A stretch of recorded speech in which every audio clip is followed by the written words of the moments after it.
রিজিকে বরকত এবং ভাগ্য সুপ্রসন্ন হবে কোন আমল করলে? ভাইরা আমার, ভাগ্যে ভালো কিছু লেখা হয় কবে? একটা হলো মানুষের সৃষ্টিরও 50,000 বছরে আল্লাহ তাআলা ভাগ্য নির্ধারণ করেছেন। আরেকটা হলো প্রতি বছর যেই রাতে আল্লাহ কোরআন নাজিল করেছেন, আল্লাহ সূরা দুখানে বলেছেন সেই রাতে অর্থাৎ লাইলাতুল কদরে আল্লাহ তাআলা সব গুরুত্বপূর্ণ বিষয় ধার্য করেন।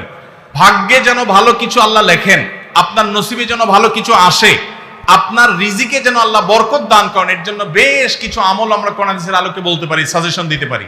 তবে তার আগে আমাদেরকে জানতে হবে যে ভাগ্য সুপ্রসন্ন হওয়া বা রিজিকে বরকত হওয়া বলতে কি বুঝায়। ভাই, রিজিকে বরকত হওয়া বলতে বুঝায় আপনি যা কামাই করবেন এর ভিতরে আল্লাহ তাআলা কল্যাণ দিবেন, যা কামাই করবেন এর ভিতরে বরকত হবে। প্রাচুর্য না, অনেক টাকা না, যা হবে এটাতে কি হবে?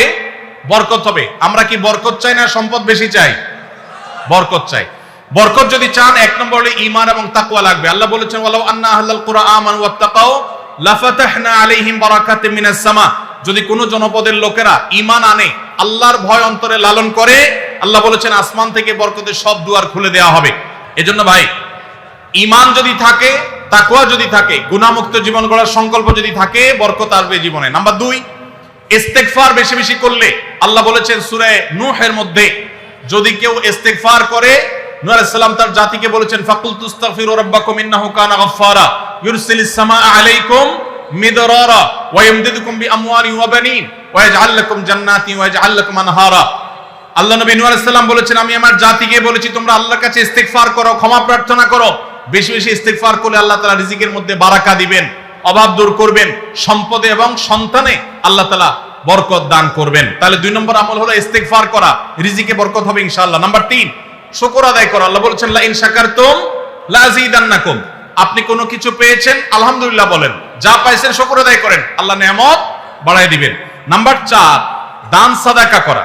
আল্লাহ তাআলা বলেছেন ইয়ামহাকুল্লাহুর রিবা ওয়া ইউরবিস সাদাকাত। আল্লাহ সুদকে ধ্বংস করবেন, তবে সাদকা এবং দান এটাকে আল্লাহ তাআলা বাড়িয়ে দিবেন। এইজন্য কেউ যদি দান করে, আল্লাহ তাআলা তাকে কি দেন? বরকত দান করেন তার রিজিকে। তারপরে 5 নম্বর হলো আত্মীয়তার সম্পর্ক রক্ষা করা। নবীজি সাল্লাল্লাহু আলাইহি ওয়াসাল্লাম বলেছেন মান সাররাহু আন ইউবসাতা লাহু ফি রিজকিহি আও ইউনসালাহু ফি আথারিহি ফালিয়াসিল রাহিমা। যে ব্যক্তি চায় তার আত্মীয়তার সম্পর্কে, যে ব্যক্তি চায় তার হায়াতে বরকত হোক, তার রিজিকে বরকত হোক, সে যেন আত্মীয়তার সম্পর্কের সাথে সম্পর্ক ভালো রাখে, আত্মীয়দের সাথে, অর্থাৎ রক্ত সম্পর্কে আত্মীয়দের সাথে যেন সম্পর্ক কানেক্টেড রাখে, বিচ্ছিন্ন না করে, তাহলে তার রিজিকে এবং হায়াতে বরকত হবে। এবং সর্বশেষ আরেকটা আমল বলতে চাই, সেটা হলো খাবারের ক্ষেত্রে একত্রিত হয়ে বসে খাবার খাওয়া। এই সুন্নত আমাদের সমাজ থেকে বিদায় হয়ে গেছে, আমরা অনেকে জানি না। আবু দাউদের একটি হাদিস বর্ণিত হয়েছে, নবীজি সাল্লাল্লাহু আলাইহি সাল্লামের কাছে এক ব্যক্তি বললেন, হে আল্লাহর রাসূল, আমরা খাই কিন্তু অনেক খাওয়ার পরেও পরিতৃপ্ত হই না, পেট ভরে না, খাবারের চাহিদা পরিপূর্ণ মিটে না, কারণটা কি? নবীজি সাল্লাল্লাহু আলাইহি সাল্লাম বলেছেন তোমরা সম্ভবত আলাদা আলাদা প্লেটে খাও, আলাদা আলাদা সিঙ্গেল খাও। তখন নবীজি সাল্লাল্লাহু আলাইহি সাল্লাম বলেছেন তোমরা সবাই একসাথে খানা খাবে, আল্লাহ তাআলা তোমাদের খাবারে বরকত দান করবেন। একসাথে খানা খাবে এবং বিসমিল্লাহ বলে খাবে, এই 2টা কাজ করলে আল্লাহ তাআলা তোমাদের খাবারে বরকত দান করবেন। এজন্য ভাইরা, বাসা বাড়িতে এক প্লেটে স্বামী স্ত্রী 2 জন আছেন, এক প্লেটে খাবেন। বাচ্চাদেরকে নিয়ে বড় প্লেট নিয়ে খানা খাবেন, এটা সুন্নাত। নবীজি সাল্লাল্লাহু আলাইহি ওয়াসাল্লাম উৎসাহ দিয়েছেন, কিন্তু আমাদের সমাজ থেকে এটা এখন হারিয়ে গেছে, নাই বললে চলে। আমরা সবাই যার যার মতো খানা খাই। এজন্য এই কাজটাও আমাদের আমলে, আমাদের রিজিকে, আমাদের হায়াতে বরকত এনে দিবে ইনশাআল্লাহ। আকিকা না দিলে কি শিশুর বিপদ কাটে না? আকিকা না দিলে শিশুর বিপদ কাটে না এমন কোনো কথা কোরআন হাদিসে নেই। তবে আকিকা দেওয়া এটা গুরুত্বপূর্ণ একটা আমল। আল্লাহ কাউকে পুত্র সন্তান দান করলে 2টি ছাগল, আর কন্যা সন্তান দান করলে 1টি ছাগল জবে করা, এটা নবীজি সাল্লাল্লাহু আলাইহি সাল্লামের সুন্নাহ। এটা জন্মের 7ম দিনে, না হলে 14তম দিনে, না হলে 21তম দিনে করবেন। সেটাও যদি কোনো কারণে না হয়, পরে যে কোনো সময় করলেও আদায় হয়ে যাবে। এমনকি কারো শিশুকালে যদি আকিকা দেওয়া না হয়, বড় হওয়ার পর তার আকিকা দিলেও আদায় হয়ে যাবে। এই আকিকা এটা না দিলে যে বিপদ কাটে না এরকম কোনো কথা নাই। তবে হ্যাঁ, বিভিন্ন হাদিসে নবী সাল্লাল্লাহু আলাইহি সাল্লাম বলেছেন কুল্লু গুলামিন মুরতাহানুন বিআকিকাতিহি। বাচ্চার এটা আকিকার উপরে সে অনেকটা ডিপেন্ডেন্ট থাকে।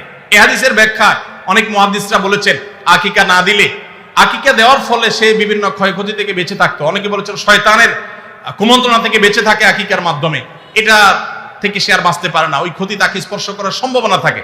তবে কেউ আকিকা দিতে পারলো না, অন্য কোনো আমল করলো তার সন্তানের জন্য, আল্লাহ তাআলা তাকে সেভ করতে পারেন। এমন কোনো কথা নাই যে আকিকা না দিলেই তার সন্তানের বিপদ কাটবে না। তবে আকিকা দেওয়া উচিত, এর মাধ্যমে সন্তান নানাভাবে উপকৃত হয়, নানাভাবে সেফ থাকে, নিরাপদে থাকে। আল্লাহ আমাদের যাদের সামর্থ্য দিচ্ছে তাদেরকে আমল করার তৌফিক দান করুন। আমি একজন প্রাইমারি স্কুলের শিক্ষক। সকাল 9টা থেকে 4টা পর্যন্ত আমার কর্মঘণ্টা, 4টা 15 পর্যন্ত আমার কর্মঘণ্টা। 5 বছর বয়সী বাচ্চা থেকে শুরু করে 12 বছরের শিক্ষার্থী পড়ে। প্রতিটা ক্লাসের সময়কাল 40 মিনিট। সকালে 3-4টা ক্লাস নিলে শরীর আর চলে না। পরবর্তী ক্লাসগুলো শুরুর ক্লাসের মতো মনোযোগ দিতে পারি না। তাতে কি আমার বেতনের টাকার কোনো প্রবলেম হবে? শত শত কোমলমতি শিক্ষার্থী সামলানো অনেক কষ্টকর হয়। ভাইরা আমার, আল্লাহ কোরআনে বলেছেন লা ইউকাল্লিফুল্লাহু নাফসান ইল্লা উসআহা। সাধ্যের বাইরে কোনো কিছু করতে আল্লাহ আমাদেরকে বাধ্য করেন নাই। এজন্য আমাদের উচিত হবে যে আমরা যারা চাকরি করব, যতক্ষণ সাধ্য থাকে ততক্ষণ আমরা মনোযোগ দিয়ে কাজ করব। আমার এনার্জি আর কুলাচ্ছে না। আগে প্রথম আইসা যেরকম করতে পারছি সকালের দিকে, দুপুরের পরে শরীরে এনার্জি একটু কমে যাবে, এটা স্বাভাবিক। এর কারণে ইনশাল্লাহ আপনি আল্লাহর কাছে পাকড়াও শিকার হবেন না। যদি আপনি ইচ্ছাকৃত গাফিলতি করেন, মোবাইল টিপাটিপি করে সময় নষ্ট করেন, বাচ্চাদের ক্লাসে দেরিতে যান, তাহলে সেজন্য আল্লাহর কাছে জব দিয়ে করা লাগবে। কিন্তু আপনার এনার্জি কমে গেছে, প্রথম ক্লাসের মতো মনোযোগ আর ধরে রাখতে পারছেন না, এর কারণে আপনি গুনাহগার হবেন না।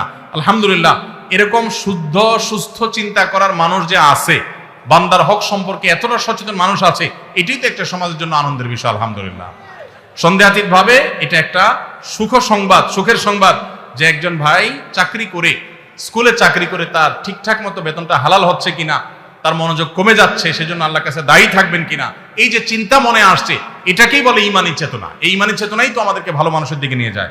আল্লাহ আমাদের এই ভাইকে আরো বেশি ঈমান আমল বানানোর তৌফিক দান করুন। আইডি কার্ড ও পাসপোর্ট বানানোর কাজ করা হালাল নাকি হারাম? আইডি কার্ড বা পাসপোর্টের কাজ, অর্থাৎ কারোর আইডি কার্ড পাসপোর্ট লাগবে, সেটার জন্য কাগজপত্র রেডি করলেন, অনলাইনে ফর্ম ফিল আপ করে দিলেন, এসব কাজ করে আপনি ফি নিলেন, এটা জায়েজ আছে। কিন্তু আপনি আইডি কার্ড এবং পাসপোর্ট অবৈধ উপায়ে, যেটা পাওয়ার কথা না সেটা পাওয়াই দিবেন, যেটা 10 দিনে পাওয়ার কথা সেটা 5 দিনে পাওয়াই দিবেন, এই রকম করে যদি আপনি অফিসারদের সাথে তলে তলে লিঙ্ক করে, ঘুষের লাইন করে আর ক্লায়েন্টের কাছ থেকে টাকা নেন, তাহলে সেই উপার্জন আপনার হারাম। কথা কি বুঝাতে পারছি? একটা হলো যে আপনার একটা দোকান আছে, কম্পিউটারের দোকান আছে, নেট সার্ভিস আছে, আপনি অনলাইনে ফর্ম ফিল আপ করে দিলেন, কাগজপত্র আগায় জোগায় দিলেন, এটার জন্য ফি আপনি 2000 4000 আপনি নিতে পারবেন। কিন্তু আপনি ক্লায়েন্টের কাছ থেকে অতিরিক্ত টাকা নিয়ে ওই পাসপোর্ট অফিসার, এনআইডি কার্ডের ওই অফিসারে আপনি ঘুষ দিলেন, দিয়া আপনি কাজটা করে আনলেন। এই ঘুষের কারবার করে অবৈধ কাজ করলেন, দেরির কাজ আগের করাইলেন, লাইন ব্রেক করাইলেন, নানামুখী যে শয়তানিগুলো আমাদের দেশে হয়, অবৈধ কাজ হয়, এগুলোর জন্য যদি টাকা লেনদেন করেন, তাহলে আপনার এই ব্যবসা হালাল হবে না।